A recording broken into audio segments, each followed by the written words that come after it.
Sabe aquela frustração que, olha, acho que quase todo mundo conhece, de olhar para uma lista de tarefas, saber direitinho o que precisa ser feito, mas sentir uma barreira invisível que impede o primeiro passo? Pois é, hoje a gente vai entender por que isso acontece e, mais importante, como podemos, digamos, enganar nosso próprio cérebro para finalmente agir. É uma paralisia muito curiosa, não é mesmo? O plano tá ali, prontinho, o objetivo é claro, mas parece que o corpo simplesmente não obedece. Fica a pergunta: por que é tão difícil simplesmente começar? A maioria de nós cai na mesmíssima armadilha: ficar esperando a motivação aparecer. Mas a verdade é que isso é colocar o carro na frente dos bois. É uma inversão completa da lógica. Pensa só, esperar pela motivação é como esperar ficar em forma para só depois começar a ir para academia. Não faz o menor sentido, né? Simplesmente não é assim que a coisa funciona. E é aqui que está a grande virada de chave. A ação não é o resultado da motivação, é exatamente o contrário. A motivação é o resultado da ação. Ela é como se fosse o prêmio, a recompensa que o nosso cérebro nos dá por termos dado aquele primeiro passo.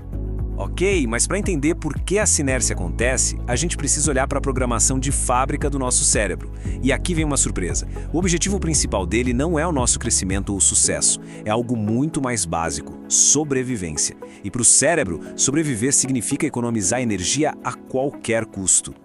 E isso nos leva direto para a tal da força de vontade. E olha, essa ideia muda tudo. Força de vontade não é uma virtude, não é sobre ter caráter. Pense nela como uma bateria de celular. A cada decisão que a gente toma durante o dia, um pouquinho dessa bateria vai embora.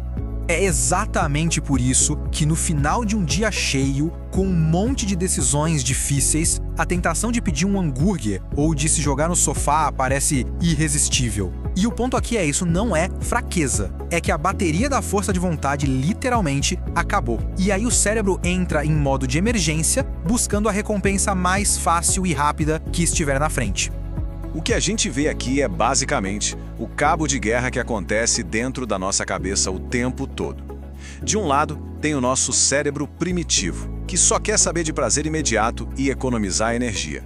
Do outro, está o nosso cérebro racional, planejando o futuro, pensando a longo prazo. E essa batalha, acontece todo santo dia. Então, se essa negociação interna é constante, como é que a gente faz para o lado racional vencer?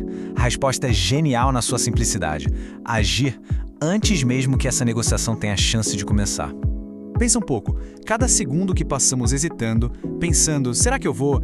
Depois eu faço, é uma pequena vitória para o nosso cérebro primitivo. É a brecha, a janela de oportunidade que ele precisa para começar a plantar dúvidas, criar desculpas e nos puxar de volta para a zona de conforto.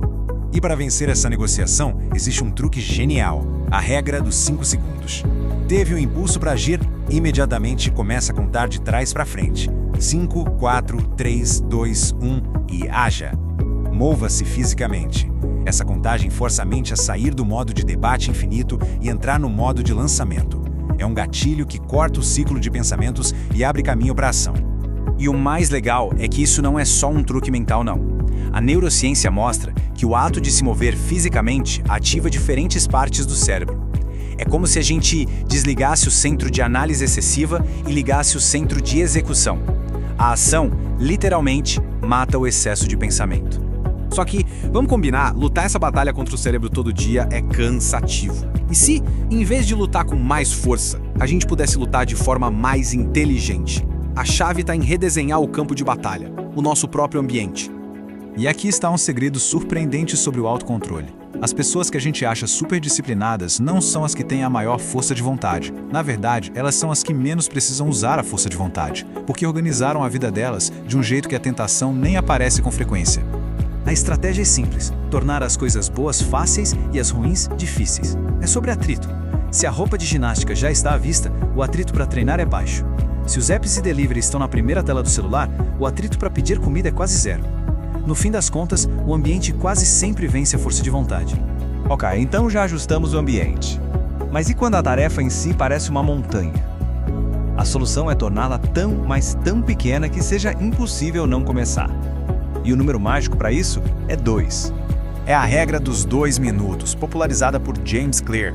A ideia é que qualquer hábito pode ser iniciado em menos de 120 segundos.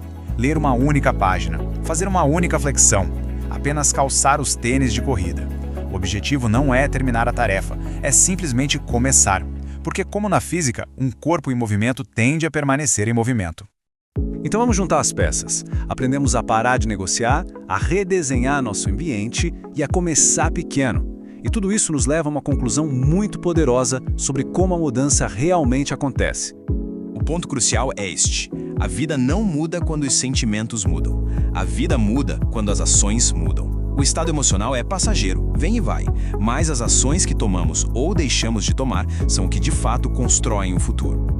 Pra gente resumir, a motivação é o prêmio, não o ponto de partida. O cérebro está programado para proteger, não para impulsionar. Por isso, a melhor estratégia é criar sistemas que facilitem a ação, independentemente de como a gente esteja se sentindo no momento. E isso nos deixa com uma pergunta final, um desafio. Qual é a ação ridiculamente pequena que se pode tomar agora, nos próximos 5 segundos, que sirva como prova de que a ação vem primeiro?